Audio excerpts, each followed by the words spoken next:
दोस्तों, मेरा नाम रिजवाना शेख है। Think and grow rich book part 32 continue करती हूँ। यदि आप अपने आप को दुर्भाग्यपूर्ण मानते हैं क्योंकि आपने प्यार किया है और खो दिया, तो इस विचार को मार दें। वह व्यक्ति जिसने वास्तव में प्यार किया है वह पूरी तरह से कभी नहीं खो सकता। प्यार सनकी और तुनक मिजाज होता है। इसकी प्रकृति अल्पकालिक और क्षणभंगुर होती है। यह जब चाहे आता है और बिना किसी चेतावनी के चला जाता है। जब तक यह रहता है, इसे स्वीकार करें, लेकिन प्रस्थान के बारे में चिंता करने में बिल्कुल भी समय खर्च ना करें। चिंता इसे कभी वापस नहीं लाएगी। इस विचार को भी खारिज कर दें कि प्यार केवल एक बार आता है। प्यार अनंत बार आ और जा सकता है, लेकिन एक व्यक्ति के लिए दो प्यार एक जैसे अनुभव नहीं देते हैं। हो सकता है और आमतौर पर एक प्यार का अनुभव होता है जो दूसरों की तुलना में दिल पर एक गहरी छाप छोड़ देता है, लेकिन सभी प्यार के अनुभव लाभदायक होते हैं, सिवाय उस व्यक्ति के जो चिड़चिड़ा और क्रोधी बन जाता है जब प्यार का प्रस्थान होता है। प्यार में कोई निराश नहीं होना चाहिए और कोई होगा भी नहीं यदि लोगों को प्यार और सेक्स की भावनाओं के बीच का अंतर समझ में आ जाए। प्रमुख अंतर यह है कि सेक्स जैविक है जबकि प्यार आध्यात्मिक है। अज्ञान या ईर्ष्या के अतिरिक्त कोई भी अन्य अनुभव नहीं है जो एक आध्यात्मिक शक्ति के साथ मानव हृदय को छू लेता है, संभवतः हानिकारक नहीं हो सकता। निसंदेह प्रेम जीवन का सबसे बड़ा अनुभव है। यह इंसान को अनंत ज्ञान के संपर्क में लाता है। जब इसे रोमांस और सेक्स की भावनाओं के साथ मिश्रित किया जाता है तो यह रचनात्मक प्रयास की सीढ़ी पर बहुत ऊपर ले जा सकता है। प्यार, सेक्स और रोमांस की भावनाएं उपलब्धि निर्माण प्रतिभा के शाश्वत त्रिकोण की भुजाएं हैं। प्रकृति किसी अन्य शक्ति के माध्यम से प्रतिभाशाली नहीं बनाती। प्यार कई पक्षों और रंगों वाली भावना है। प्यार जो कोई इंसान माता पिता या बच्चे के लिए महसूस करता है वह उस प्यार से काफ़ी अलग है जो अपनी प्रेयसी के लिए महसूस किया जाता है। एक को सेक्स की भावना के साथ मिलाया जाता है जबकि अन्य को नहीं।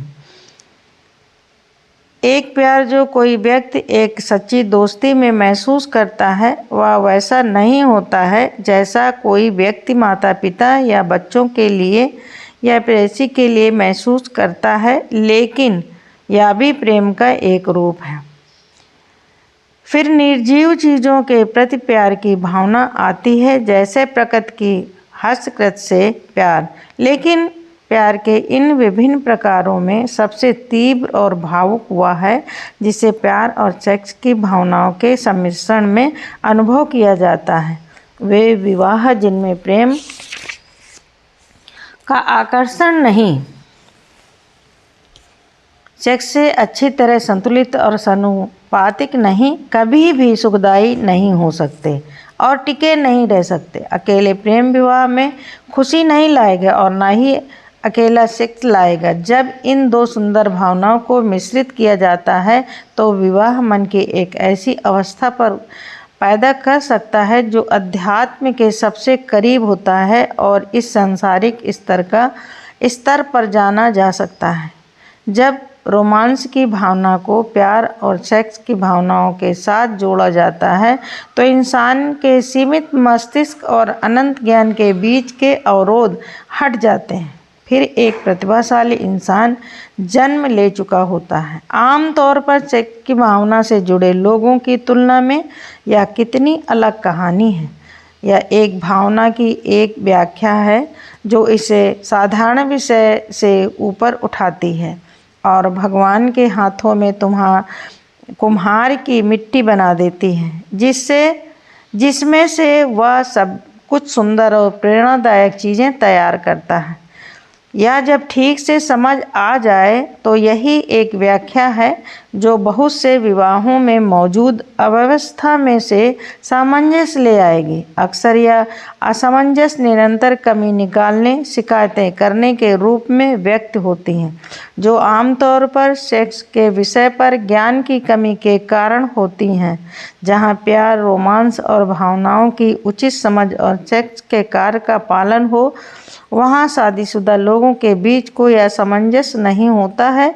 वह पति भाग्यशाली है जिसकी पत्नी प्यार, सेक्स और रोमांस की भावनाओं के बीच सच्चे रिश्ते को समझती है।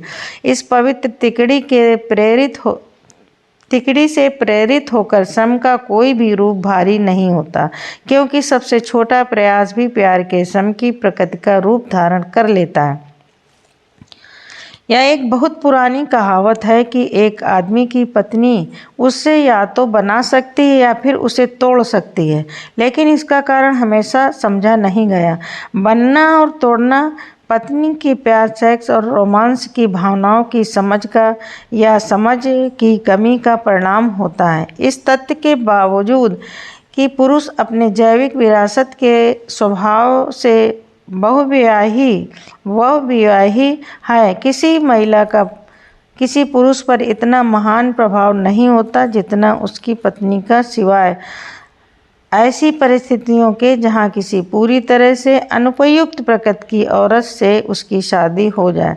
यदि एक औरत अपने पति को उसके रुचि खोने और अपने अलावा अन्य महिलाओं से ज़्यादा दिलचस्पी लेने की अनुमति देती है, तो यह आमतौर पर सेक्स, प्यार और रोमांस के विषयों की ओर उसके अज्ञान या उदासीनता के कारण होता है। जाहिर है, यह बयान पहले से मानकर चलता है कि एक आदमी और उसकी पत्नी के बीच कभी वास्तविक प्रेम का अस्तित्व हुआ करता था। ये तथ्य उस एक आदमी के लिए भी समान रूप से लागू होते हैं जो स्वयं में अपनी पत्नी की रुचि को मरने देता है। विवाहित लोग अक्सर बहुत सी छोटी छोटी बातों पर झगड़ते रहते हैं। यदि इनका सही ढंग से विश्लेषण किया जाए तो मुसीबत का असली कारण अक्सर इन विषयों पर उदासीनता या अज्ञान ही पाया जाएगा। मनुष्य का सबसे बड़ा प्रेरित बल औरत को खुश करने की उसकी इच्छा है। सभ्यता के उदय से पहले प्रागैतिहासिक दिनों के दौरान वह शिकारी जो उत्कृष्ट था, वह इसलिए था क्योंकि उसकी औरत की नज़रों में महान दिखने की इच्छा थी। पुरुष की प्रकृति इस संदर्भ में नहीं बदली है। आज का शिकारी घर पर जंगली जानवरों की कोई खाल नहीं लाता, बल्कि वह अच्छे कपड़े, मोटर कारों और धन की आपूर्ति से उसे खुश करने के लिए अपनी इच्छा का संकेत देता है। औरत को खुश करने के लिए आदमी की वह इच्छा है जो उसकी सभ्यता के उदय होने से पहले हुआ करती थी। बदल गई है तो केवल एक चीज़, खुश करने का तरीका। वे पुरुष जो बड़े भाग्य को पा लेते हैं और शक्ति और प्रसिद्धि की महान ऊंचाइयों को प्राप्त कर लेते हैं, वे मुख्य रूप से महिलाओं को खुश करने की अपनी इच्छा को संतुष्ट करने के लिए ऐसा करते हैं। उनके जीवन से महिलाओं को बाहर कर दो और अधिकांश पुरुषों के लिए बड़ा धन बेकार हो जाएगा। वह औरत को खुश करने की आदमी की निहित इच्छा ही है जो औरत को आदमी को बनाने या तोड़ने की शक्ति देती है। जो औरत पुरुष की प्रकृति को समझती है और चालाकी से इसे पूरा करती है, उसे अन्य महिलाओं से प्रतिस्पर्धा के डर की कोई आवश्यकता नहीं होती। अन्य लोगों के साथ काम करते हुए तो पुरुष अदम्य इच्छा शक्ति के साथ दिग्गज हो सकते हैं, लेकिन अपनी पसंद की महिलाओं द्वारा वे आसानी से प्रतिबंधित होते हैं। अधिकांश पुरुष यह स्वीकार नहीं करेंगे कि वे अपनी पसंद की महिला से आसानी से प्रभावित हो जाते हैं, क्योंकि यह पुरुष की प्रकृति में है कि वह इंसानी प्रजाति में सबसे मजबूत रूप में समझा जाना चाहता है। इसके अलावा बुद्धिमान महिला इस मर्दाना विशेषता को पहचानती है और बहुत बुद्धिमानी से इसे कोई मुद्दा नहीं बनाती। कुछ पुरुष जानते हैं कि वे अपनी पसंद की महिलाओं, अपनी पत्नियों, प्रेमिकाओं, माँ या बहनों द्वारा प्रभावित हो रहे हैं, लेकिन वे चतुराई से इस प्रभाव के खिलाफ विद्रोह करने से बचते हैं, क्योंकि वे इस बात को जानने के लिए पर्याप्त बुद्धिमान होते हैं कि कोई भी आदमी सही औरत के संशोधित प्रभाव के बिना खुश या पूर्ण नहीं हो सकता। जो पुरुष 10 महत्वपूर्ण सत्य को नहीं पहचानता, वह खुद को उस शक्ति से वंचित कर लेता है जिसने पुरुषों को सफलता हासिल करने में इतनी मदद की है जितनी अन्य सभी संयुक्त शक्तियों ने मिलकर भी नहीं की है।